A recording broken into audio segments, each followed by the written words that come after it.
I'm Cape Joel, and this is Comic Smack, your weekly, daily, all-the-time, anytime comic book show where I give you your fix of everything you need to know from the world of comic books and superheroes. And on today's show, we're taking a closer look at Avengers issue number 6. Can the Earth's mightiest heroes defeat Kang and save time and space from his wrath? Well, let's hop on in together and find out, shall we? Alright, so if you recall in the last issue, the Avengers were actually having their asses handed to them by Kang and his army throughout history. Vision watches on in horror with his admittedly pretty creepy future counterpart who lets it be known, hey, this is time travel we're dealing with right here. You're never really defeated when you can pretty much just hit it again, or if a small victory in the past ends up actually paying off big in the future. And wouldn't you know it, creepy future Vision actually turns out to be 100% correct. Spider-Man, with the help of the Hulk, manages to destroy a huge weapon cache of Kang's in the past. And it's this one small victory that actually ends up causing a huge ripple effect all throughout time. From there, we check on in with the Wasp, Janet Van Dyne, and Hank Pym, Giant Man. They had been captured by Kang's forces at the end of the previous issue, and as such, they were slowly but surely being erased from time and space. And if Hank and Janet don't exist anymore, that means the original Avengers team doesn't form,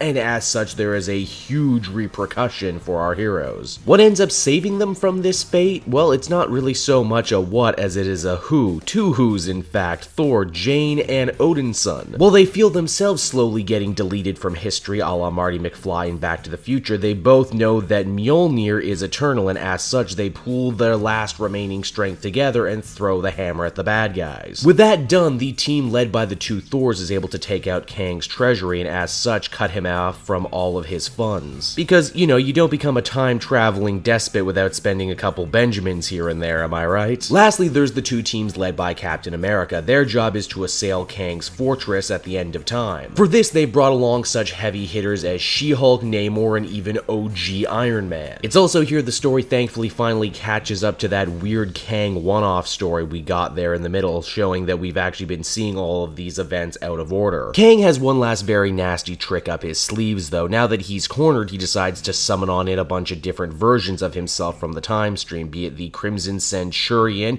Immortus, and even Doctor Doom? Wait a minute, since when was Doctor Doom a version of Kang the Conqueror?